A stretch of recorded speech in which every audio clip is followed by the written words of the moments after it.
Hi, friends. Welcome back to Nobody Knows podcast, dedicated to the ones who are still trying to figure it all out in life. I hope you're doing well. I'm trying something new and I'm going to hold my mic while I record. Typically, I have my mic on a stand. And for whatever reason, I'm drawn to, just holding it, having my pop star diva moment. Like, this is what dreams are made of, Lizzie McGuire, if you catch my drift. So we'll see how this goes. If the audio's shit because I can't hold it properly and I forget that I'm holding it and I need to have it like a certain place, then I won't do it again. But I just thought it would be fun. So let me know if the audio's crap on this and then I will go back to using my stand. If this is your first time listening, then hello and thanks so much for tuning in. I'm Juliana and I am a 29-year-old who has consistently felt lost in life. And I've always been behind as I navigated my 20s. And I created this podcast to share my experiences and advice in hopes that you and I can relate to one another. We also have guests on here from time to time to spice things up, offer different perspectives, knowledge, and expertise of just figuring it all out in life. And if you have been loving this podcast, make sure you're following on Apple Podcasts and Spotify and hit the bell on Spotify to be notified of future episodes. Lastly, I would love your feedback for Nobody Knows podcast, and the best way to do that is either through a 5-star review on either listening platform, or you can also write to me directly on socials. I love chatting with you all. That's on Instagram at Nobody Knows Podcast, and on TikTok at Nobody Knows Podcast, followed by an _. For most of my solo episodes, it always starts with a Google search just to make sure that there's at least one random out there that's thinking the way that I do. And I can always guarantee that I have never had an original thought. None of us have. And also, if you're ever on TikTok, you can guarantee that what you're thinking, someone else is thinking and most likely made a TikTok about it. I literally always find really good comfort in a good Google search. And while I did have a lot of information relating to today's episode, it is a bit more in the feels and a little bit more vulnerable. So some people could potentially not relate to this, and that's totally okay. But that usually makes me feel a little bit scared because I'm a people pleaser, if you didn't already know. And for these types of episodes, I get a little bit more self-conscious because I am being vulnerable and that not everyone's going to agree with me or see my side of things essentially. Still gets me a little bit uncomfortable and out of my element. My people pleasing tendencies are through the roof with these episodes. Today, I want to chat with you about the realization that I had recently, but it's been a constant theme throughout my life, that home, or the idea of having a home, it's more of a feeling rather than a place. So it's not really a specific building, like an apartment or an actual house, or even a city, but rather it's an emotional presence, feeling that surrounds us, that makes us feel most nostalgic and or sacred. And I know that there are probably people listening to this already being I disagree, and thinking about their childhood homes. And to that, I'd say you are right in a sense, but that I encourage you to keep listening.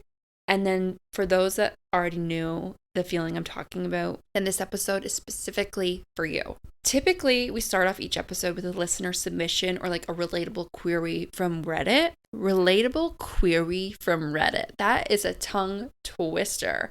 Although I said it pretty well at the first time, but the query really kind of caught me there.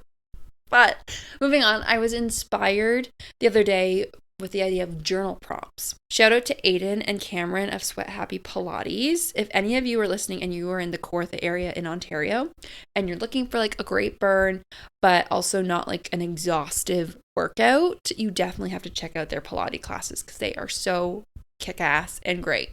I don't think I've ever felt more in my body, in tune with my body, strong, really strong in my core, just feeling comfortable in my own skin than when I have taken their classes. These two run an event called Wellness Fridays, where every first or second Friday of the month, they run a Pilates class and a yoga inspired stretch class following that.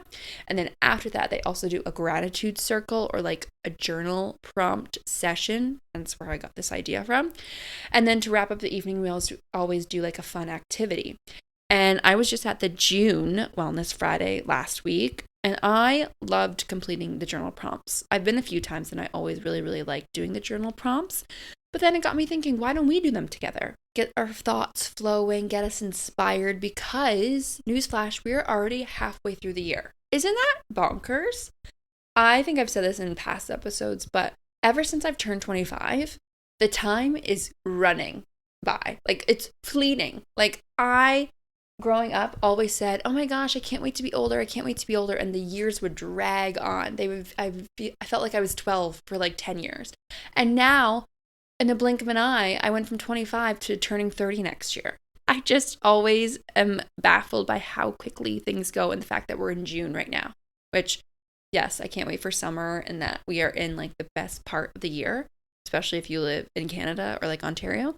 And so I think we need to do some reflection, think about where we've gotten so far this year. So we're going to do some journal prompts. I invite you to join me. And I want to share one that we discussed actually at the Wellness Fridays, because it is so inspiring to me, and I think it's perfect for this specific time. Of course, if we like this idea, we can continue it on. We can like mix it up. Maybe one episode we do a Reddit query, a relatable Reddit query. Ooh, ding, ding, got that. Or like a journal prompt, or we can do a listener submission. We can sort of mix it up each episode. So let me know if you like this idea of journal prompts and if they're inspiring to you and get you thinking. So the journal prompt that we did at the Wellness Friday and that we can do together now is, what do you want your self-care summer routine to be? Oh, also another little bit of a tongue twister. Self-care summer. It's not that bad, but you get the gist. Self-care summer routine. What do you want that to be? For me, when I answered this question at the event, I was focused like on internal wellness. If you follow me on TikTok, then you know I literally don't shut up about my skin journey. As a girl who's suffered from chronic acne, cystic acne, probably a little bit of hormonal acne, I struggle with it a lot. And like, I had a really bad flare up again at the beginning of this year that sort of brought up all of these insecurities, these feelings about my skin again. And so I've just been thinking a lot about like, okay, this keeps coming up for me. How can I heal my skin for good? Or at least understand where these flare-ups are coming from so that I can try to mitigate them a little bit more. So obviously that is tied to internal wellness.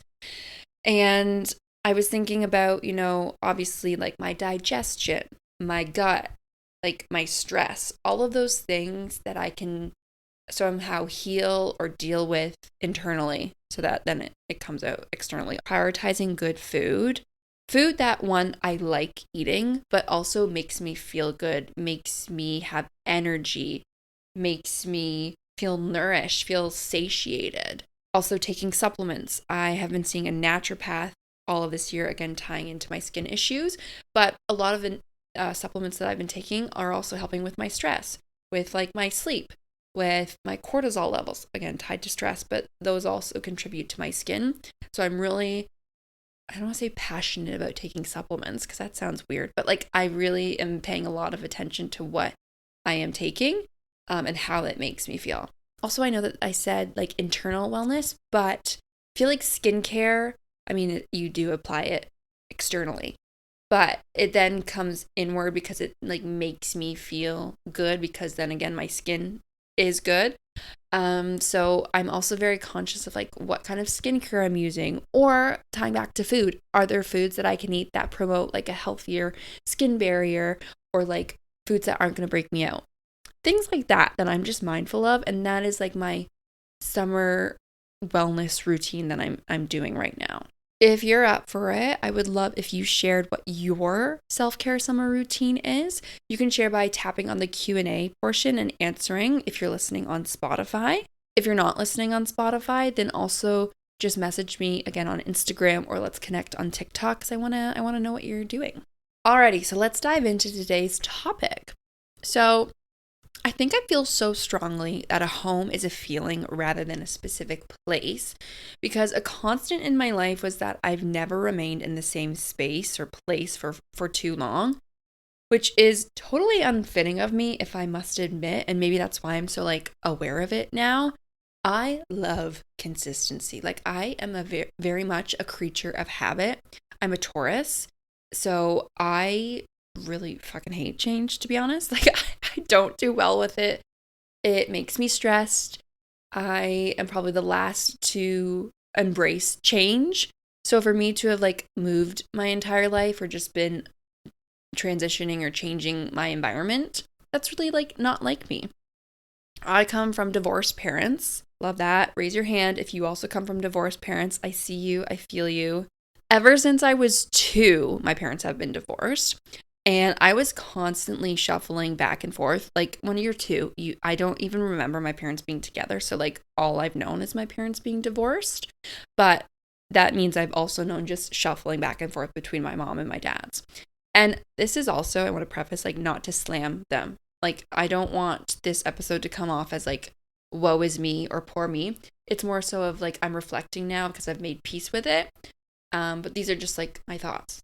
And I'm curious to know if anyone else feels this way as well. My parents definitely did their best with the circumstances that they were working with. And I also will tip my hat to them because they kept me on a very strict structure and like schedule of going back between both houses so that I wasn't in like such a whirlwind that I already was in. They had some sort of structure and process in how I was going to go back and forth. Not to like, mess me up further. And I will also say I had my own room at both houses. I remember decorating it how I wanted. I also had the same panda bear, like stuffy panda bear. Also, if you follow me on TikTok, you will see him because I still sleep with him. But I had him at both houses, so I didn't have to bring him back and forth. Like my parents really, really tried to create some form of constant between both places. But I will say, just the nature of going back between both houses, there's going to be some hiccups, there's going to be some bumps in the road. And I always had to remember, where my stuff was, even though I had sometimes duplicates of things. Majority of my stuff was not duplicate. So I always had to remember, where's this and this at a specific house, and especially as I got older, going to extracurriculars, hanging out with friends, like clothes, belongings, just general shit of mine. I always needed to be cognizant of, oh, it's at my dad's. Okay, if I'm going to go to this event or this thing and I'm going to be at my mom's, I'm going to have to remember to bring that. Like it was just a constant cycle of remembering where my stuff was and like feeling like I was a little bit out of sorts and out of places. Thinking 3 steps ahead all the time. And so as I got older, reflecting now on it, I also moved a lot. Like I don't think I ever stayed in one spot for longer than a year until now. And I'm 29. So I went to university in Toronto, and every single year of my undergrad, I moved. Obviously within Toronto, but like I still moved. So I would get somewhere, stay there for like 8 months of the school year. And then I would also go back home to my hometown for the summer.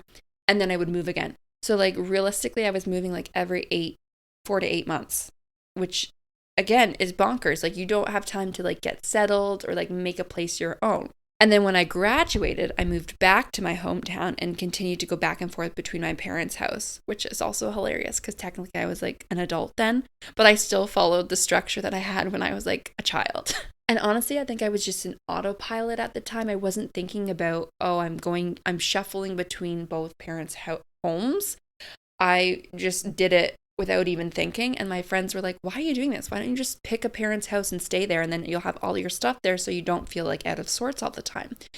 And I was like, oh my gosh, like I had an aha moment. I was like, why aren't I doing that?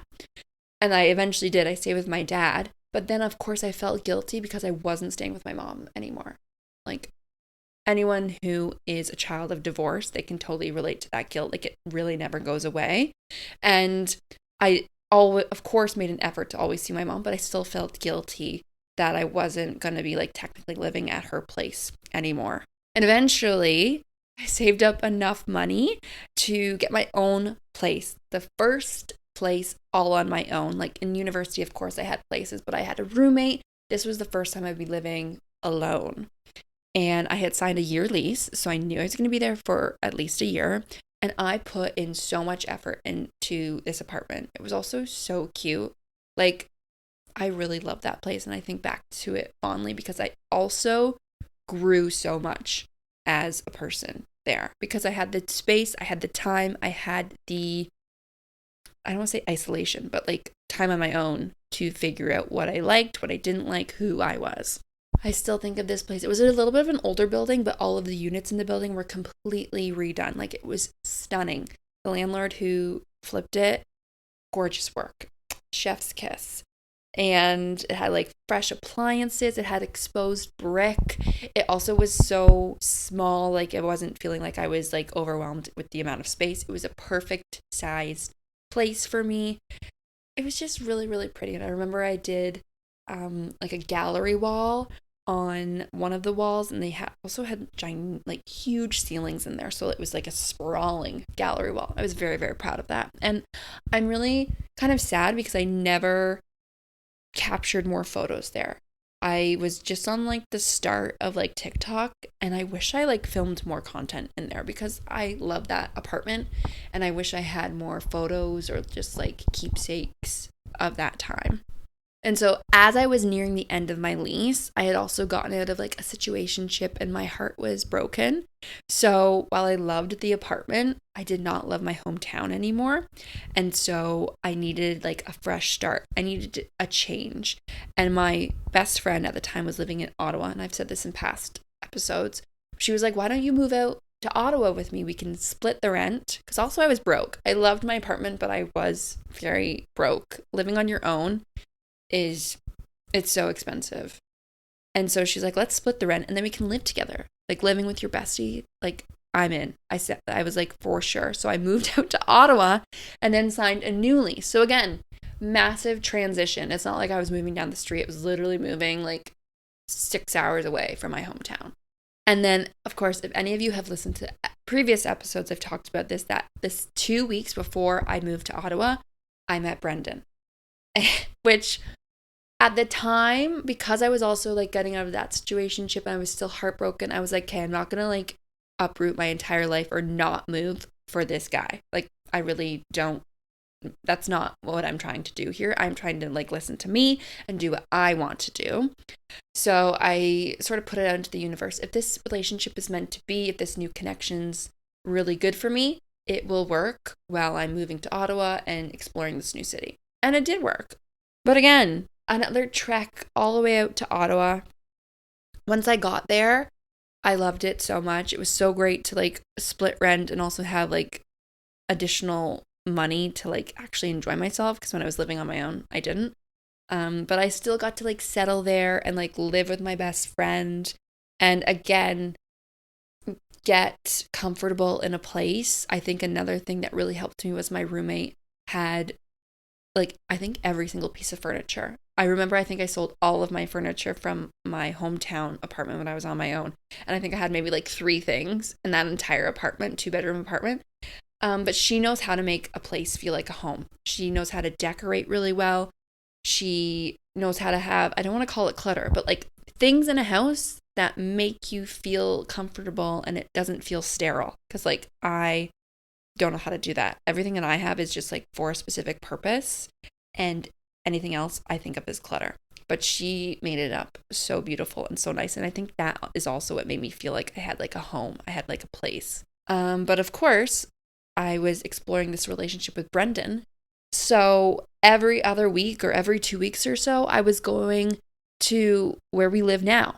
So like, I was traveling on the road to see him, or he would be coming to see me in Ottawa. But like, realistically, I didn't really get to fully enjoy Ottawa because I was exploring this relationship. So you can see how this sort of theme of constantly on the go, constantly moving, never really staying in one place, never really having like one home has been like a constant in my life. And cut to now, Brendan and I live together, and we've actually been living together for over a year now. I think that ever since I've like my late 20s, or at least since I've been 25, this is the longest I've stayed put somewhere. So like, hats off to me, pat on the back for not uprooting my life again. And I do imagine that we'll probably be here for at least another year. But people are asking us like, when are you moving? Like, are you going to move closer to the city? Because Brendan also is always in Toronto. He is busy. So it would be easier if he didn't have to commute every single day or every single week into the city. So that's something that's also on our radar. But we're kind of like, we just want to nest and like settle in for a little bit. So that's something that we're battling with right now as well. I captured that all in a really quick snapshot, but like I said, for 29 years, I have been shuffling around. Also wasn't bad at all. Like I became accustomed to it. I am accustomed to it now. I also have had a very blessed life to, have 2 roofs over my head as a kid and to have had the means and the financial support to move, and me being able to work at jobs that will help me pay my rent, like that in and of itself, I am very blessed. And I really don't take any of that for granted. But it really also doesn't negate the fact that the idea of moving and changing your environment every year definitely skews with your idea of like what a home is and what family is. And of course, I'm not just going to ramble off my experience. I went and did some research, and the Institute for Family Studies.org writes, those who have grown up with divorced parents struggle with the sense of having no real home anymore, even well into adulthood. They must forever navigate 2 separate worlds by being 2 different people, depending on which parent or family they are with. And I also don't think this has to be exclusive to those who come from divorced families. I can definitely relate, though, to being 2 different type of people when I was at both my parents' homes. And the moving around has also like muddied my idea of having a specific home. Like if you were to ask me what my idea of home is, I would probably think back to like my first homes at both my mom's and my dad's place. Those I feel like I felt the most safe, protected, and where I have the fondest memories. But that could also just be like, what is it, like seeing life through rose-colored glasses because I was such a young kid, right?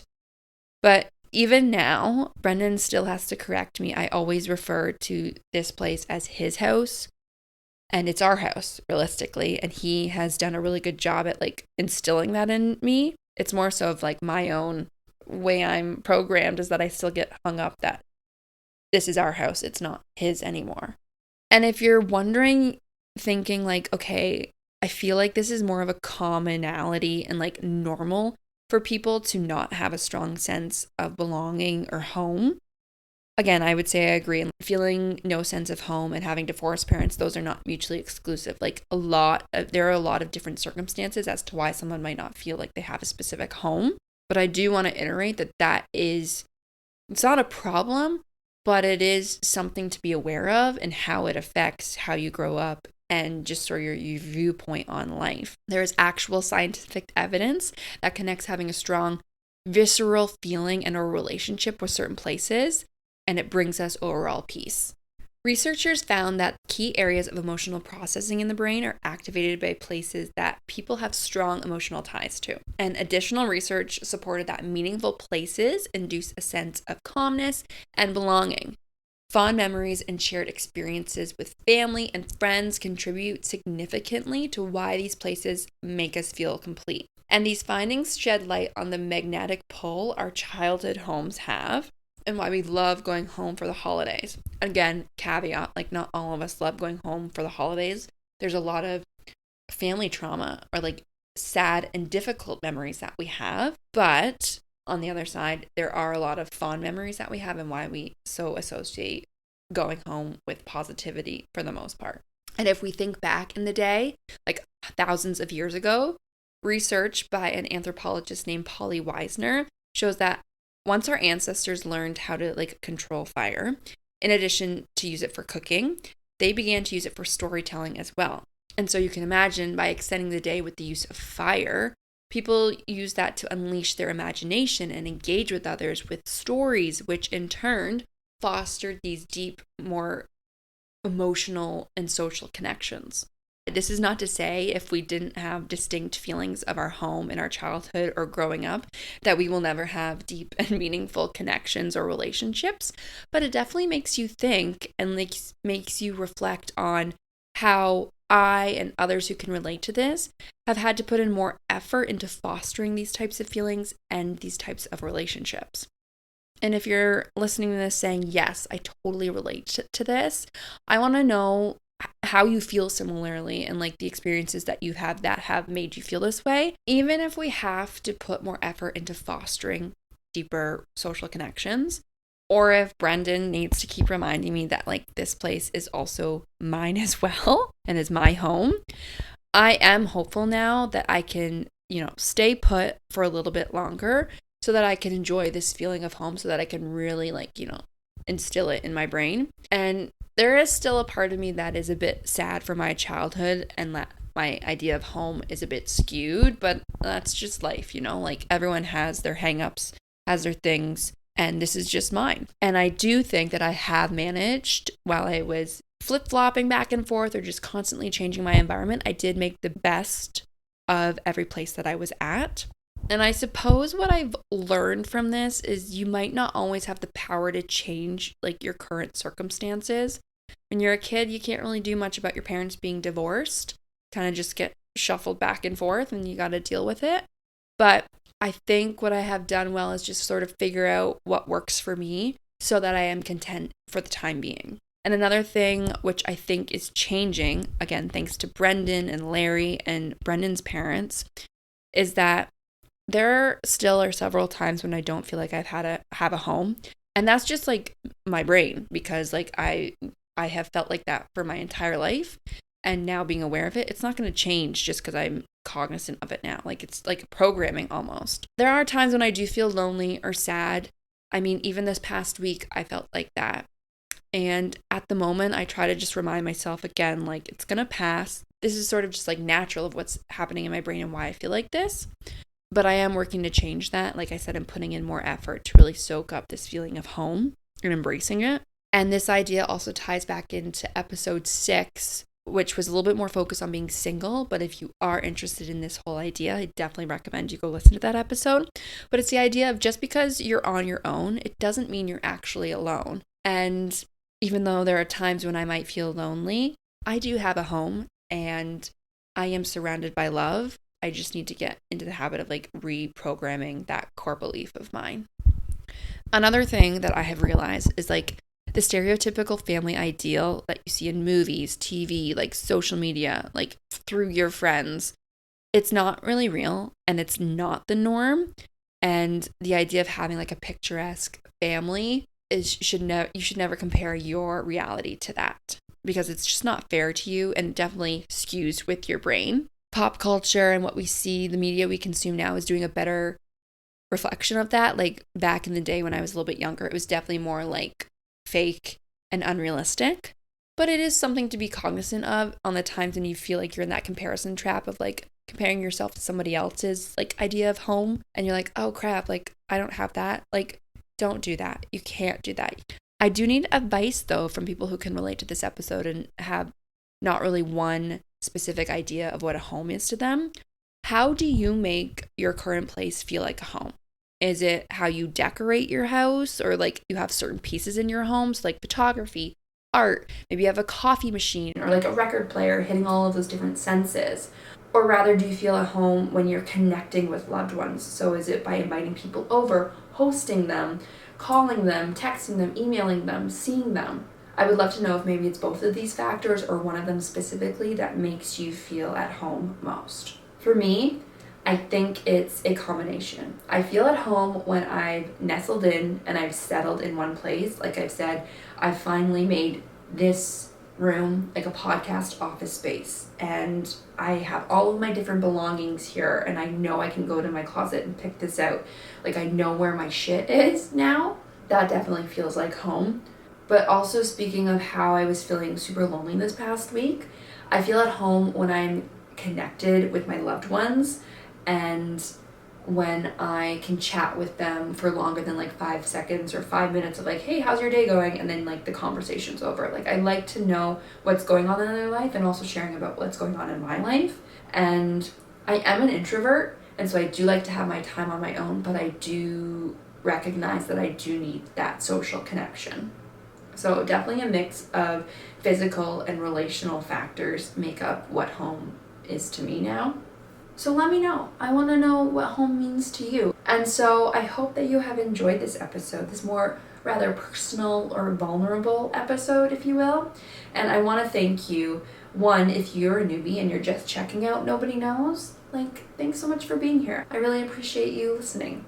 Thank you so much again if you are like, hey, I've been here since the beginning and you've tuned in week over week. And if you're a fan of this pod, please send this to friends or family, coworkers, hit people up, spam them with Nobody Knows, because that's how we grow this incredible community. And make sure you're following on Apple Podcasts and Spotify, and hit the bell on Spotify to be notified of future episodes. And like I said, let's connect on social. So on Instagram at Nobody Knows Podcast, and on TikTok at Nobody Knows Podcast, followed by an _. Until next time, friends. Bye.